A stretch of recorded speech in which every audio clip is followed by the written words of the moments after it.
Thanks for watching. Don't forget to like, comment, share and subscribe to.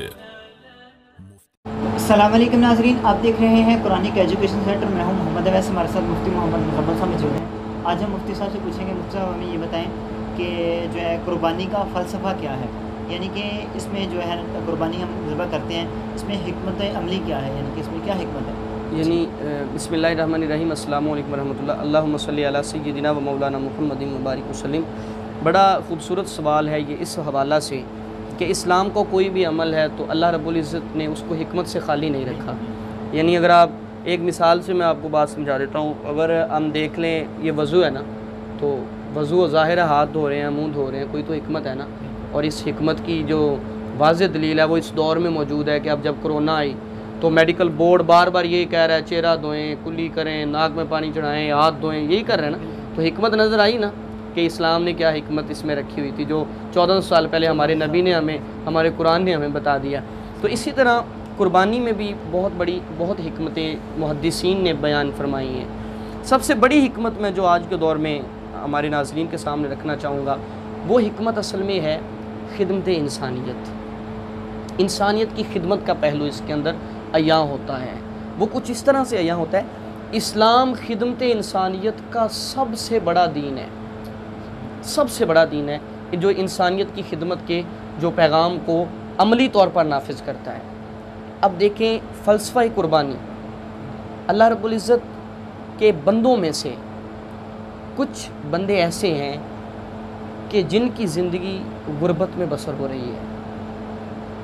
बकरे के गोश्त का रेट पता करें, 800-900 रुपये किलो होगा।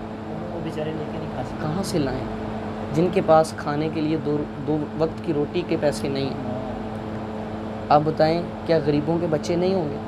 होते उन बच्चों के अरमान नहीं होते होंगे?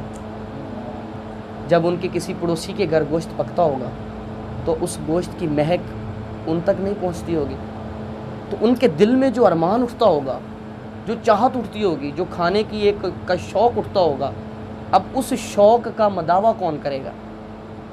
तो एक ही जवाब आएगा कि इस्लाम मदावा करेगा। कुर्बानी को नाफिज कर दिया गया ताकि उन घरों तक भी गोश्त पहुंच जाए कि जिनके घरों तक पूरा साल गोश्त नहीं पहुंचता। मैंने शुरू में बात की कि खिदमत इंसानियत का सबसे बड़ा दीन इस्लाम है। ये जो मगरिब को पेश करते हैं ना कि मगरिब इंसानी हकूक़ का अलंबरदार है, इंसानी हकूक़ की तंजीमें बनी हुई हैं, कभी जानवरों के हकूक़ की बात आ जाती है, कभी किसी चीज़ की, तो ये ऐसे ही है कि आप दिखाने के लिए और रखा हुआ है आपने सिस्टम, पीछे इसके बैकग्राउंड कुछ और चल रहा होता है। जो मिसाल भी है दिखाने, हाथी के दांत खाने के और दिखाने के और, वही बात सेम है कि मगरिब को ऐसे बनाकर पेश किया जाता है जैसे ये सबसे बड़ा इंसानियत का हमदर्द है। लेकिन आउट ऑफ टॉपिक बात होती है, कश्मीर में इंसानियत इन्हें नज़र नहीं आती, फ़लस्तीन में नज़र नहीं आती, अफ़गानिस्तान, बर्मा, लीबिया, कितनी मिसालें आपको दी जा सकती हैं, वहाँ पे इन्हें इंसानियत नज़र नहीं आती।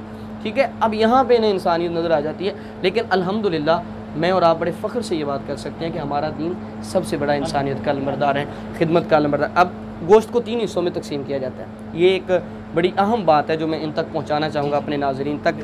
गोश्त 3 हिस्सों में तकसीम हुआ। पहले नंबर पर गरीबों का हिस्सा अलग कर दिया गया, दूसरे नंबर पर अपने रिश्तेदारों का हिस्सा अलग कर दिया गया, तीसरे नंबर पर अपने घर वालों के लिए रख लिया गया। अब हमारे ये है कि अगर फ़लाँ रिश्तेदार को ना दिया वो नाराज़ हो जाएगा, अगर फ़लाँ के घर ना दिया तो वो भी आना जाना छोड़ देंगे। यानी हमने अपने ताल्लुकात को आगे रख लिया, शरीयत के पहलू को भुला दिया। बहुत घर ऐसे हैं अवैस भाई कि जो कुर्बानी के दिन भी गोश्त के निवाले से महरूम हो जाते हैं। क्यों? क्योंकि हमारी तकसीम में हमारे ज़ाती मफाद आ गए, ना दिया तो वो नाराज़, ना दिया तो वो नाराज़, ये चीज़ आ गई। हालांकि शरीयत ने आप पर यह हुक्म वाजिब नहीं किया कि आपने 3 हिस्सों में ही बांटना है। अब एक कह दिया गया कि रिश्तेदारों का हक़ है, उनको दें, ठीक है, लेकिन अगर उन रिश्तेदारों के घर पहले कुर्बानी मौजूद है तो शरीयत ये नहीं कहा कि तुमने लाजमी देना है, तुम उसकी जगह पे किसी और गरीब घर को ढूंढ लो। एक कह दिया गया गरीबों। अब गरीब के पहलू को हमें सबसे पहले सामने रखना है। जिन घरों में कुर्बानी मौजूद है कोशिश करें कि उन घरों तक कुर्बानी का गोश्त ना पहुंचाएं, उसकी जगह पे कोई ऐसा घर तलाश करें ताकि वो घर के जिनके घर अभी तक गोश्त नहीं पहुंचा, आप वो गोश्त उन तक पहुंचा दें। अगर आप 3 हिस्सों में भी बांट कर तकसीम कर देंगे तो कुर्बानी आपकी हो जाएगी। लेकिन अगर ईमान ज़िंदा हो और इंसानियत का दर्द दिल में हो ना, तो फिर इस कुर्बानी से तुम्हें लज्जत नहीं आएगी, मज़ा नहीं आएगा अगर वो गरीब तक नहीं पहुंचता। क्योंकि अल्लाह पाक, अल्लाह के प्यारे हबीब की हदीस मुबारक का मफ़हूम ये है कि अल्लाह तुम्हारे चेहरों को नहीं देखता, तुम्हारे अमलों को नहीं देखता, अल्लाह तुम्हारे दिल में जो नीयत है उसको देख रहा है। अगर नीयत रिश्तेदारी को खुश करने की है, अगर नीयत खुशामदी की है कि उसके घर ले जाऊंगा, वो मेरा सपोर्टर हो जाएगा, ये हो जाएगा, वो हो जाएगा, तो फिर वो उस अमल का तुम्हें मज़ा नहीं आएगा, क्योंकि उस अमल से रूह निकल गई है। आप कोशिश करें कि कुर्बानी का गोश्त खुदा के लिए, मैं कुरानिक एजुकेशन सेंटर के तवस्सुल से ये पैगाम दूंगा कि आप एक मुनसिफाना निज़ाम बनाएं और कुर्बानी के गोश्त को गरीबों तक, मस्कीनों तक, यतीमों तक, बेवाओं तक, जितने भी बेसहारा आपके आसपास नज़र आते हैं, कोशिश करें कि कुर्बानी का गोश्त उन तक पहुंच जाए।